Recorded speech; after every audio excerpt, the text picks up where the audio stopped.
U tablici su prikazane osnovne vrste potkrepljenja i kazne s primjerima.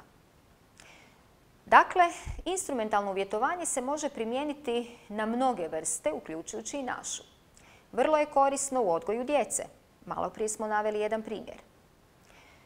Ili, jedan od ključnih razloga zašto puno učite je dobivanje dobrih ocjena na ispitu.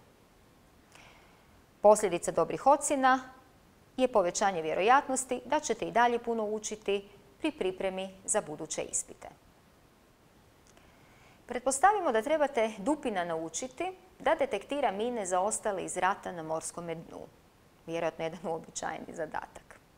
Razmislite kako biste to učinili. Naravno, koristit ćete principe operantnog uvjetovanja.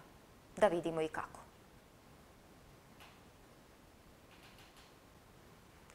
Iz ovog ste primjera mogli uočiti da ćete postupno poticati novo ponašanje potkrepljivanjem onih varijacija u reakcijama koje se kreću u željenom smjeru.